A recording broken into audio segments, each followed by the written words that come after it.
Sabies que els ratpenats són els únics mamífers que han aconseguit conquerir el medi aeri? A més, són bioindicadors de la salut dels ecosistemes i controladors de plagues. Avui ens cordem les xiruques per anar fins al Museu de Ciències Naturals de Granollers, on coneixerem un projecte de ciència ciutadana que fa un seguiment d'aquests particulars mamífers, on la gent pot participar en la recollida de dades. Hem quedat amb el David López, qui ens explicarà en què consisteix aquest projecte. Ens està esperant. Entrem?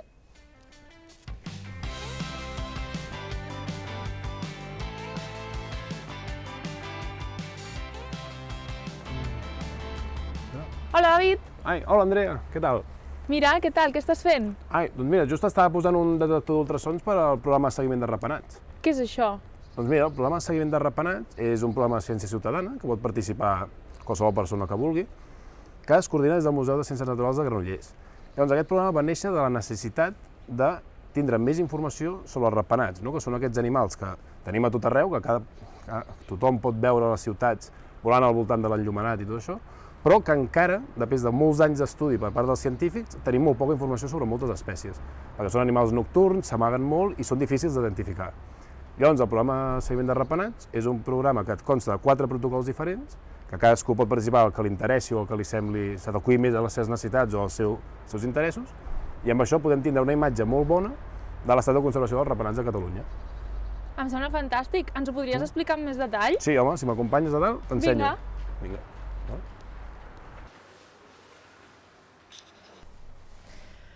Bueno, David, explica'm això del detector, què estaves fent i per què serveix. Sí, doncs mira, el detector que estava posant era un detector Dimut, que és aquest, Sí. val?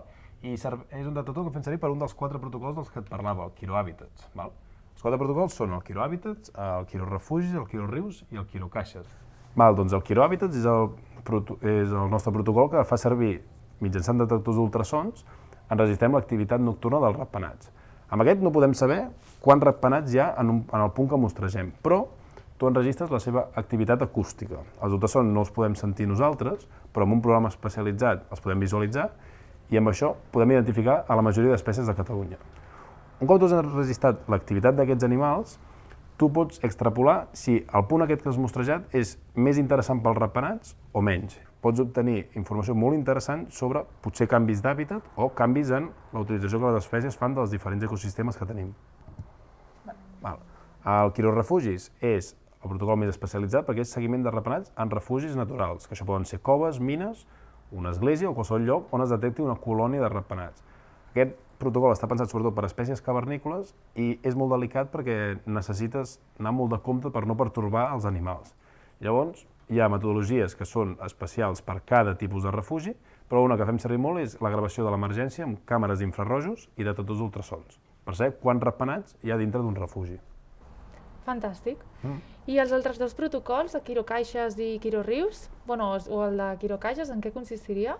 Bueno, aquests dos protocols, el de quirocaixes, com el nom indica, és un protocol que es basa en tu poses una caixa refugi per ratpenats i fer la revisió, però si vols, just ara hi ha una voluntària que està fent una revisió de caixes aquí al costat, a prop d'un riu, i si vols podem anar allà a veure com li va i que ens ho expliqui ella una mica. Sí, clar que sí. Perfecte. Molt bé, Doncs vinga, anem. som-hi.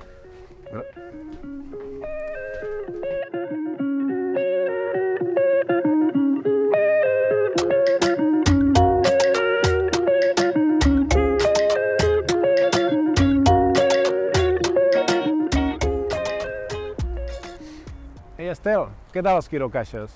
Li expliques una mica a l'Andrea el que estàs fent i tot? Hola, doncs sí, mira, estem mirant a veure si les caixes estan ocupades i amb l'endoscopi el que fem és entrar a poc i pots veure si hi ha ratpenats o no. D'aquesta manera fem que no els molestem gaire.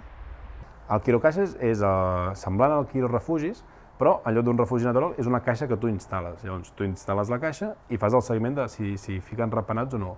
Aquest protocol té una part molt important d'educació ambiental, ja que a les escoles i als grups de joves els agrada molt, no? Perquè és molt visual. Nosaltres també, per no pertorbar els ratpenats, fem les gravacions amb un endoscopi per veure si hi ha ratpenats o no a dintre. Bueno, David, ara ja què queda? Bueno, posa't al frontal, que encara ens queda el quirorius. El Quirorius, finalment, és un protocol que està pensat per dues espècies de ratpenats que es diuen ratpenats aquàtics, que cacen per sobre de l'aigua. Sempre volen a sobre de làmines d'aigua molt quietes, a uns 5 centímetres d'alçada. Llavors, és un protocol molt senzill, que només es fa a l'estiu en aquest cas, que tu vas a un riu qualsevol de Catalunya amb una llanterna i mires quants cops els ratpenats creuen el feix de llum. És semblant al Quiro Habitats, en què tu no saps quants ratpenats hi ha, però avalues l'activitat d'aquests animals. Aquest protocol ens ha servit molt, ja que aquestes espècies són bioindicadores de l'estat de conservació dels rius i, clar, si n'hi ha més o menys, ens dona informació sobre com està aquell tram de riu. Però què es fan amb totes aquestes dades i per què serveixen? Tornem un moment al museu. Ara ja fa 5 anys que estem fent aquest seguiment, doncs obtenim les tendències de les poblacions de ratpenats segons la seva espècie, no? Segons si una espècie està augmentant o disminuint. I bueno, de moment estem veient que algunes augmenten, sobretot les que són més antròpiques, i algunes doncs, que estan disminuint, que són així les més sensibles, que són on intentem focalitzar els nostres estudis. Els ratpenats són animals molt incompresos, però tenen un paper fonamental dins dels ecosistemes com a controladors de plagues. A més, gràcies a projectes com el de programa de seguiment de ratpenats, s'ha vist que són molt bons bioindicadors sobre l'estat de salut dels ecosistemes. Per això és molt important que la gent s'animi a formar part de la ciència ciutadana. En aquest projecte no es necessita experiència prèvia i qualsevol persona ho pot fer. Participa!